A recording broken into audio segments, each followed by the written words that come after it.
Nagbabalik naman po si Kid Abata. Karang bibigay po ng giya ngayong araw ng linggo, no? First Sunday ng buwan ng Abril.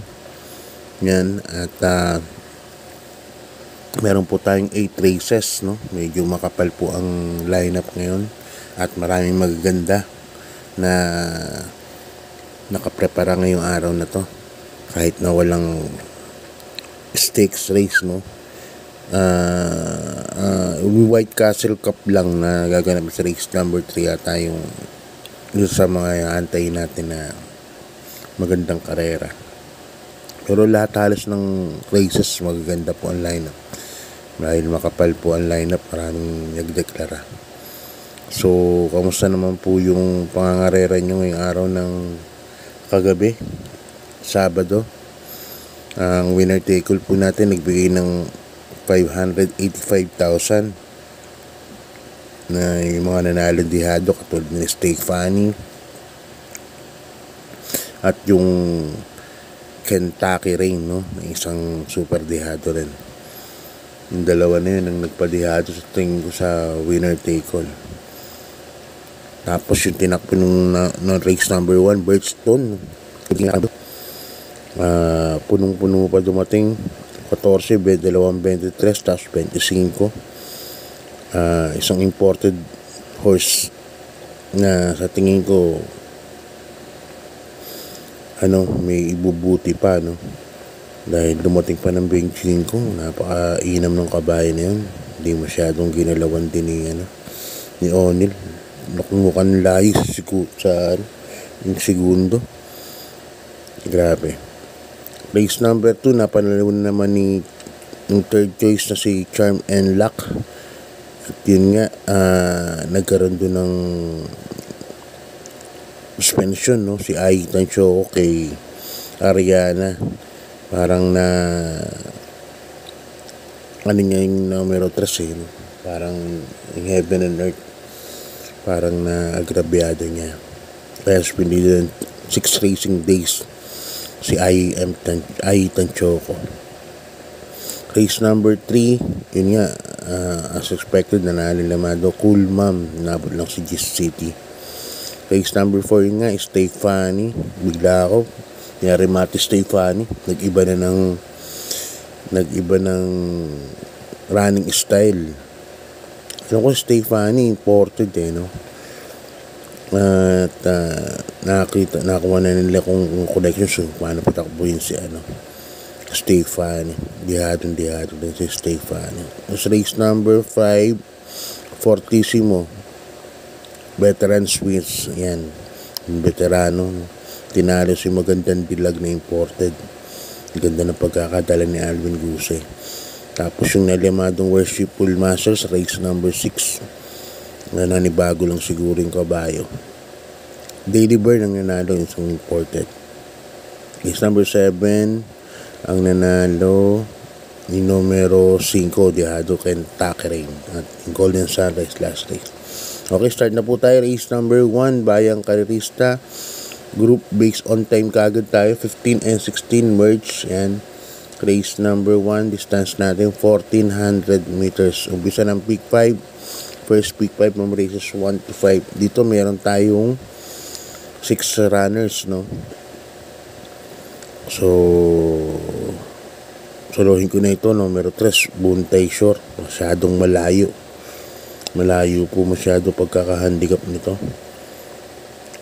Numero 3, Buntay Shore, kaya ni Kelvin Biabobo. Si Buntay Shore nagtala ng 1.13 nakaraan sa 1200 meters. Sa tingin ko walang gagawa nun dito sa mga to. Bossa Nova, Iceman, Pulang Lupa, Megan Maxine, Kid Proco, no? Kaya sa tingin ko 1 for the day to, although race number 1 to. Yan, kung nagka-forecast ako, dun ako sa numero 5. Ano ko, dihado pa yata to para i-forecast Pulang Lupa. Yan. Kaya race number 1, solo ko dyan. Number 3, Buntay Shore. Okay, di pa tayo sa race number 2, Bayang Karerista. Yan, Cool Summer Farm Stakes Race. Ito yung mga batang kabayo, mga 3-year-old. Mga galing kay Boss Joseph Tihenko. Itong mga to. Ang distansya natin, milya, 1,600 meters. Umpisa rin ng winner take all from races 2 to 8. First case ko, number 4, Boss Lady. Nasa kay Jackie JTZ. Yan. Kita ko rito maraming mabilis no. Dito si Villa Laurel. Yan, yung couple entry ni Birchstone. Nakalaban ni Birchstone sa Lobatos. Tapos every sweat counts sa ring mabilis. Yan. Kaya dito ako sa Deremate. Number 4, Boss Lady. Nasa kay ni Jackie Jeff Sarate. Mag-aari nito ni Kong Mikey. Second choice ko na rin yung numero 3A, Louisville. Nasa kay ni Jackie Uno Hernandez. Couple entry, Hans City. Nasa kay naman ni Alvin Guse. Louisville na nakaraan kay Lucky Strike. Medyo nagmamature na tong kabayo na to. So, yan ang second choice ko. Kaya dito sa race number 2, umpisa ng winner take all. Ang pili ko, numero 4, Boss Lady. Yan. Second choice ko yung numero 3, Louisville and Hans City. Okay, lipat na tayo sa race number 3. Ito na yung pinakaabangan ng lahat ng bayang karerista. Kung hanggang saan si Prime Factor. White Castle Cup Stakes Race, Race 3, Trifecta. Distance natin isang milya, 1,600 meters. 6 runners po tayo dito. At yan nga, maglalaban-laban. Number 1, Perfect Delight ni L.A. Sevilla. Numero 2, Prime Factor ni Engineer Jun Sevilla. Number 3, Platinum Frolic, no, kay Boss Ivan. Number 4, Sense Spirit kay Boss Tony Tan sa kay Consel Ferrer.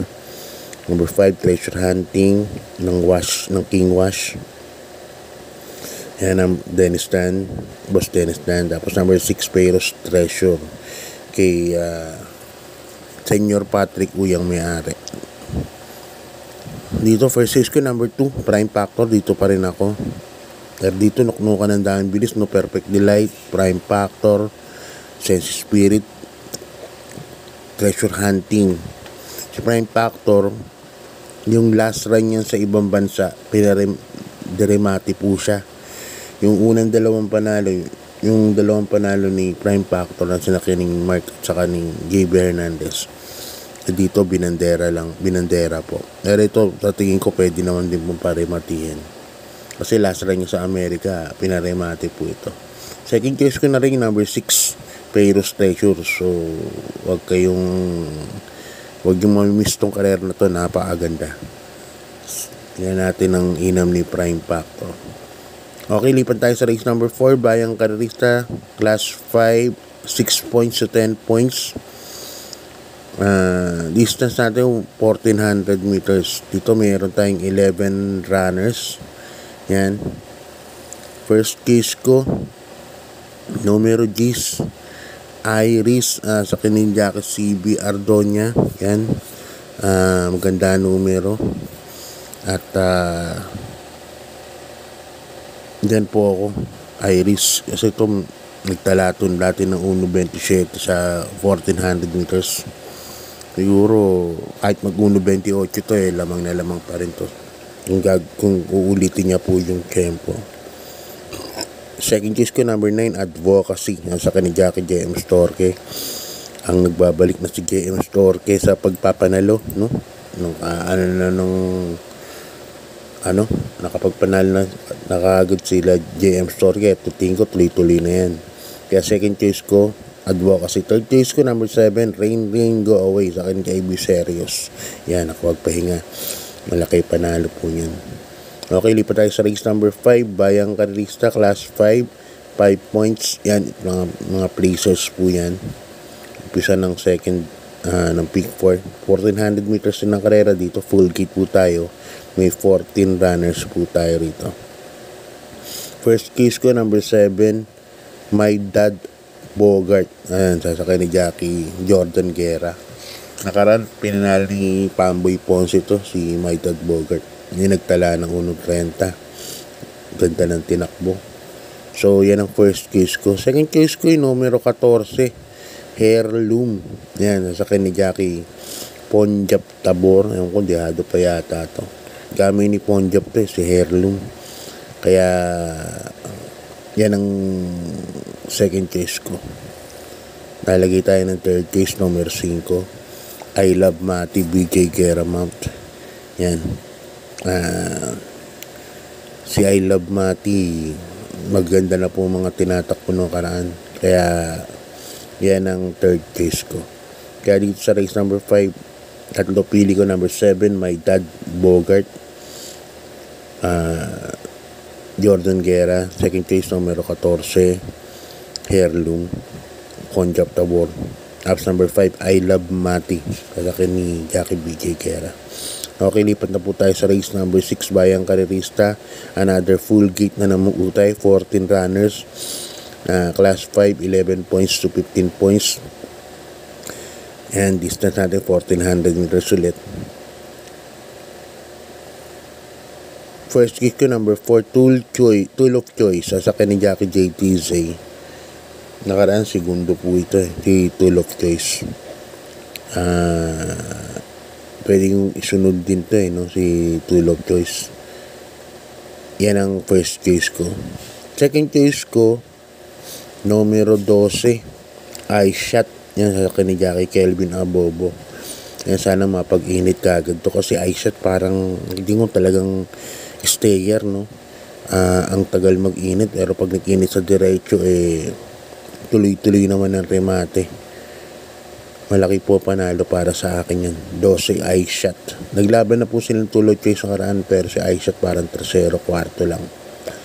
Halos dikit lang din. Kaya yan ang second choice ko.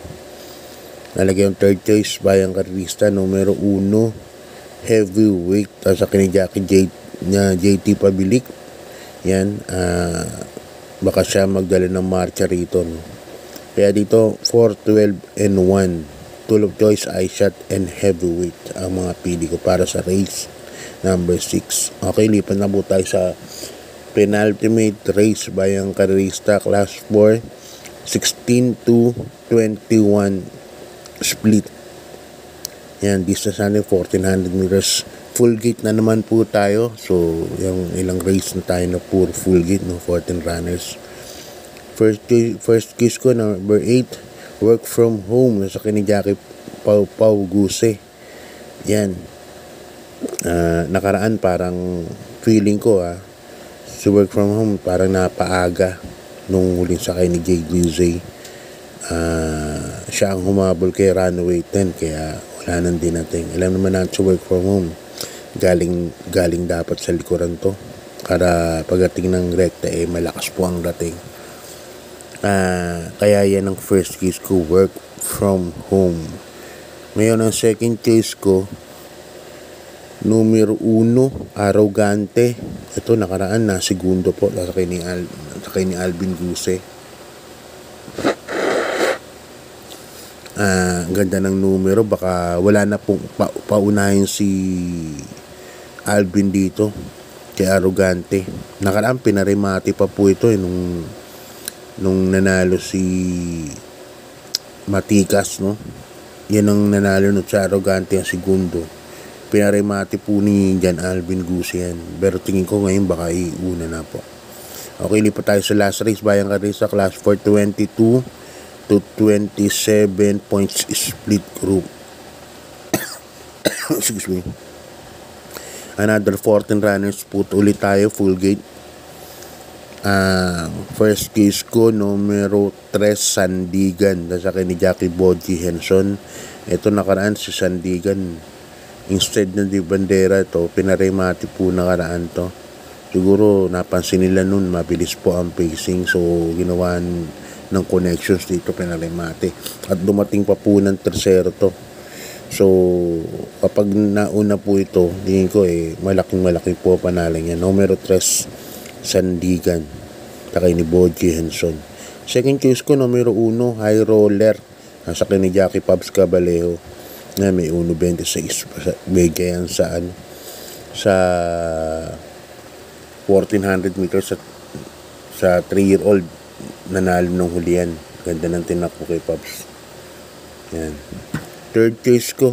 Dito, hindi ko pa rin bibitawan to. Sama ko pa rin sa exotics. Numero 10. Performance Gear sa ni Jackie Apoy Asuncion. Kasi nakitaan ko to nagustuhan ko yung nito yung Novato yung barrier na po nito. Numero 10 Performance Gear. Kaya sa akin, panguha po yan. Kaya dito, 3, 1, 10 po ako para sa last race. Yan, shoutout tayo.